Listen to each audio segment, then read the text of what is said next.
Hey guys, and welcome back to the Face It podcast. Thank you for joining us again. Today I am joined by the lovely Hollie from Bejewelled by Spooky. She is a piercer. I'm super excited about having a piercer on with us today, something a little bit different. Thank you so much for being here today with us, Hollie. Thank you. Thank you for asking me. I suppose where we start is, how did you get started? How did you become a piercer? So I've been like a needle-only body piercer now for nearly 4 years. I cover all aspects of piercing, stretching, jewellery, aftercare. But I started in 2020, so everyone knows it's notoriously hard to get into the industry. But I just got in by chance, really. So one day my mum came in my room and she was like, I've got this message from this random woman saying that she's my sister on Facebook. Wow. She was like, I don't know what to do. And I was like, well, answer it. So then it turned out then that I had an auntie that I knew nothing about. So my mum had a sister. So we started getting our hair done with her. She had her own salon literally up the road from where we are now. So we started going back and forth. And then she collaborated with Modern Man, which is where I work now. So obviously we were coming back and forth, having our hair done and things like that. I had a couple of piercings with Ashley. And obviously I look quite like out there, quite weird. Very So cool. he was like, yeah, thank you. So he was like, God, have you ever been interested in body piercing? Because my mum was saying like, that's what she's always wanted to get into. And I was like, yeah, I would love to be a piercer. And he basically said, save up some money, we'll do your training, buy all of your equipment. So that's basically what I did then. So I did like loads of research, like for months and months on end before I could do my practical training. I had to learn all my theory. And then I qualified in March of 2020. And then obviously we had lockdown. So everything was stopped straight away. So I had months and months then to work on like my website, my social media, that kind of thing. So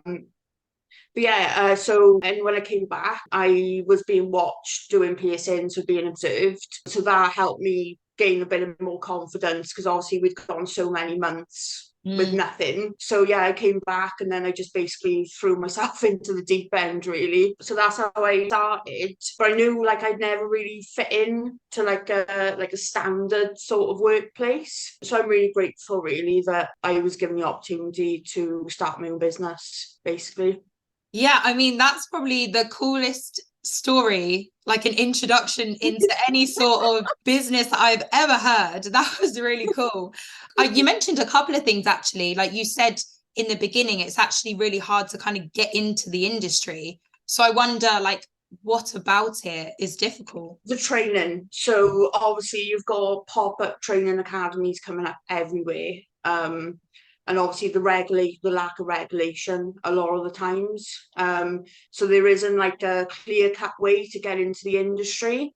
So you usually find like people, doing like some dodgy stuff to get in. But I think it's because people want to protect what they've learned and them as a business, but then at the same time they're not appreciating that we have to tell the next generation how things are run, because obviously we've got all these shops now popping up everywhere, who've been on like a few days training course. They don't have that one-to-one teaching training with their trainer. But I think it's good in a sense that it's harder to get into because obviously you've really got to have the passion to get in, but sadly it is really hard to get into. Yeah, it seems like a shame in the sense that you say it's hard to get into. However, I agree with what you said. By being hard, it's the people that are persevering, who want to do it, including all the training that comes with it, and even the aspects like you said about social media and stuff, and building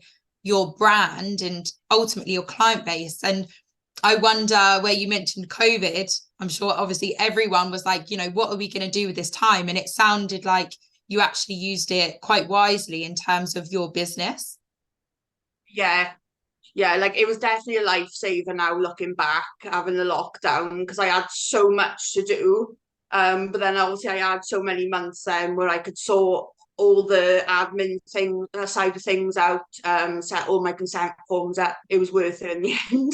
Yeah, and I can imagine it was kind of a struggle to transition back into, seeing people and having actual clients that you can touch and pierce. Yeah, and like a lot of our treatments, we couldn't do a lot of treatments. So anything in the face we couldn't do. So we could do like ears, mainly was because we could pierce them from the side. It was just mainly to stop face-to-face interaction. So it was really hard when we came back because obviously we had to do all the temperature checks, track and trace, all that. Yeah, it was an absolute nightmare. And there's loads of us. I think there was like 13 of us at one point. We all got our own little rooms. So obviously the amount of people we could have in the studio at one time was really low. So we're trying to like juggle, you have that client and for half an hour, then I have, that kind of thing. But yeah, it's weird now. It's like COVID never happened in some Yeah. aspects. Yeah, It's it so is weird. really, really strange thinking that that was even a thing. And now we're kind of just, yeah, back to normal, I suppose. And I guess, how is it now seeing clients? Like, what sort of client base do you have? Is there any particular piercings that are like the number one that most people come and get from you? What would you say? It varies really. Because I do child lobe piercings and I do 18 plus intimate areas.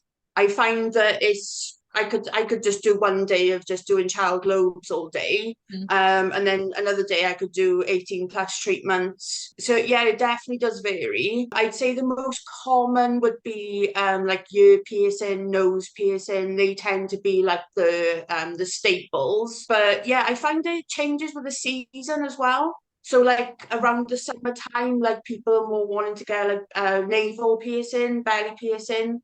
So yeah, it changes all the time. Yeah, I feel like in the summer people get a little bit more adventurous, maybe. Start Yeah, trying things yeah, out, less clothes on potentially, so more things on show to show off. Would you say yeah. that you have like a favorite piercing that you like to do?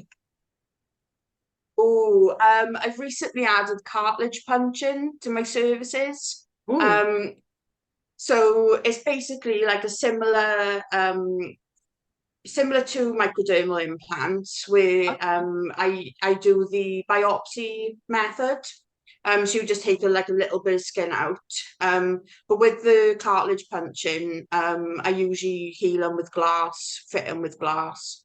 Um, oh. and it's really really interesting. You can make some like really funky looks from it. So I've got a few people now who are in the consultation stage, and I'm just waiting now to see them and just get the ball rolling. Really, I've done a few already, but I just need to market them now, just get them out on social media and let people know that I'm loving cartilage punching at the moment. That sounds so interesting. I can't lie, I've not heard of that actually. I do have one of the kind of gems in the back of my neck, which you described about puncturing the skin. I do actually have one of those, but I hadn't heard of what you just mentioned. And you also said about like the consultation stage of that. And I suppose that probably goes alongside with things like consent, like patient and client consent and things like that. So what does that kind of look like within your business? So I like to operate on like a consultation only basis for things like cartilage punching. So obviously they'll come in, they'll have a consultation where we'll go through basically what will happen, the procedure, what to expect afterwards. But yeah, for the majority of things, we rely on parental consent. Well, a lot of my clientele are under 18. Mm. So obviously that is a massive important part of my consent, especially with children and things like that. Yeah, the Faces app have just made it so much easier for me because it's all there In already. one place. Um, yeah, yeah. So I found that it's just made my life so much easier. Yeah, I think that's the thing about the app, like you said, that everything's in one place, which is really helpful when you're running a business, and obviously the busier you get as well, making sure everything's kind of in one place and organized. So I suppose then from you becoming a piercer in 2020, what's been your kind of like proudest moment or something that you've achieved? Obviously getting into the industry anyway, it sounds like a huge achievement because of how difficult it is, but what would you say is the thing that you are most proud of at the point you're at now? So I've struggled with depression, anxiety, and endometriosis for, most of my life. So I guess I'm just really proud that I've created, well, a business that is an image of myself, that other people want and love to use. Like I had a teenager come in the other day, and she just said to her mum, like, this is my safe space. I feel like I can be myself here. Because obviously they look at me and they just think, oh, I can be or do whatever I want to. So yeah, I think I'm just really proud that I've managed to, you know, create something that I love as well, that I love doing. That's amazing. And like you said, like that's what we all want, somewhere where we can belong and feel comfortable. And it seems like for you, by the way that you talk about it, piercing is kind of seems like it's what you were meant to do. Even though you only started it a few years ago, it seems like you've kind of found your place to be. If that makes sense.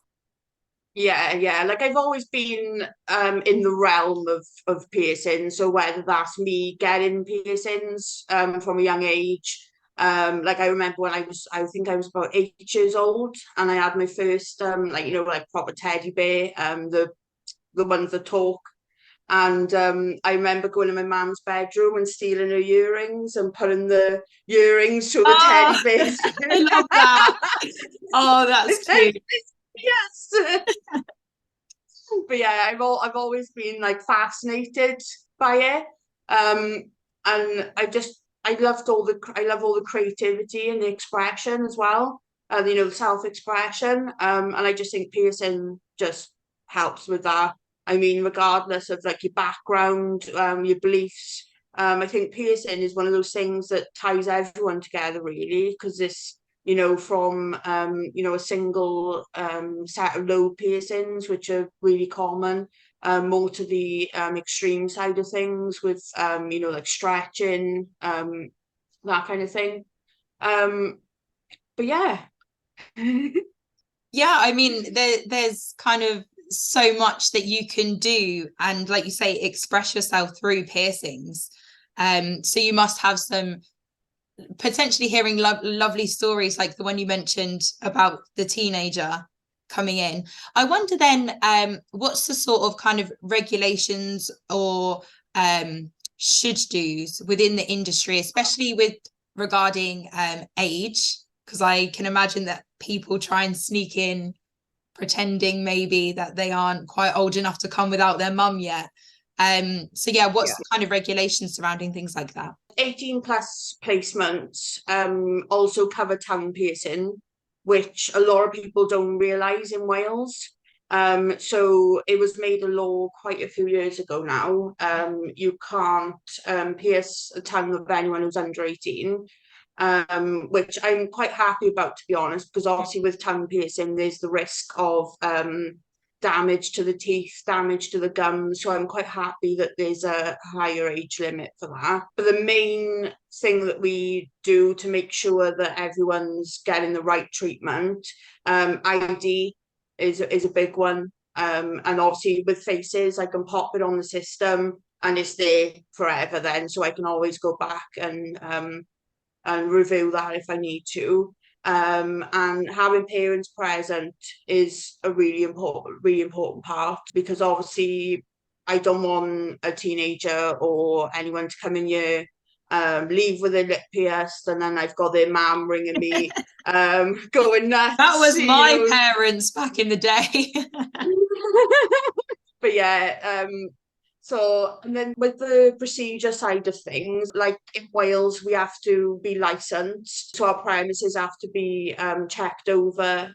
We have like environmental health come in and they check all the practices. And then obviously the insurance side of things is obviously really important. That kind of gives you a guideline then of how to react to different age groups, different protocols for different age groups. So yeah, I would say I mainly get my guidance from the council, and there's an association of professional piercers. It's like a voluntary organisation, but I'm not a member yet, but they pretty much set the standards now for body piercing, because obviously it's changing constantly, or all the time.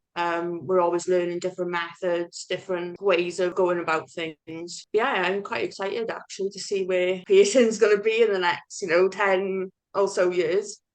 Yeah, I mean, it sounds great. Like you say, with like piercings, tattooists, aesthetics, it's always transitioning and moving on from one to the other. So it's good to have certain kind of like bodies that try and like keep a standard, because as we mentioned previously about getting into piercing, there are a lot of people that kind of just learn themselves off YouTube and things like that, and the same in every industry. So it's good that there are these kind of bodies that are trying to uphold a standard and an expectation, because it's about keeping you safe as the person doing it, and also about keeping the client safe. So there is the two of you equally trying to maintain a standard in the situation, basically. But yeah, super informative, especially from a piercer, which I don't know that we've had on the podcast yet. So I was super excited to do this for you. Before we go, I suppose, is there any advice from someone who might want to try piercing, who has an interest, and is thinking about getting into that side of the industry? Number one, passion. You've got to have a passion for it. A lot of people think that piercing is just, putting needles through skin. But it's way more than I could have ever accounted for. We've got sterilization measures, some, really serious infections and things can come from malpractice. So I would say gaining other qualifications would be a good start. So looking at your bloodborne pathogens, how they spread and how to avoid spreading them. Needle stick and sharps is another one, which is obviously really important because that's what you're using every day. And I would just say try and avoid, going for like the first opportunity that you've got, because I did have an opportunity when I was 18. But I didn't get the job. But in reflection, I'm quite happy that I didn't, because I don't feel like I was quite ready yet. But I would say you need a lot of confidence as well. You need to be a confident person. Like, I lack a lot of confidence sometimes, regardless of the way I look. I do lack a lot of confidence. But I found that having clientele that I see regular, meeting new clientele, I just found that I've come out of my shell a lot more. So I would say be passionate. Look for an apprenticeship. That is the best way that you're going to get into the industry, and really look at who you're training with, because obviously every piercer is different. So you might find someone who has been training for 10 years. They might not have the up-to-date information. They might not want to change and evolve with the times. Or you could have someone who's only been training a short while, and then they give you all of this information that is incorrect, and then you go out into the big wide world, and then you suddenly realize, oh, this isn't right. So yeah, I would just say confidence, passion, and apprenticeship would be my top three. Yeah, that's great. And from just speaking to you, you have so much passion, and I would really trust you. You know what you're talking about. You've clearly taken the time to kind of study the art of piercing and everything that comes with it, like you said, about infections and all the super important things that we don't really think about when we actually go to get a piercing. And it's a shame that we don't have the time, and I'd love to get you back on to kind of dive deeper into those like specific subjects surrounding being a piercer and what that actually involves for you and the clients, basically. So yeah, I would love to get you back to speak again at some point in the future. But thank you so much for your time. Thank you for your time. No, thank you. And being thank you very much. The Face It podcast. If you fancy a piercing, you can search Hollie up on Instagram. It is Bejewelled by Spooky. So definitely go and check her out. Thank you very much. I usually use Facebook more. But you can message me through Instagram. But I usually use Facebook. Okay, perfect. So Facebook, Instagram, Google potentially. Yeah. There we go. But thank you very much. Thank you very much for having me.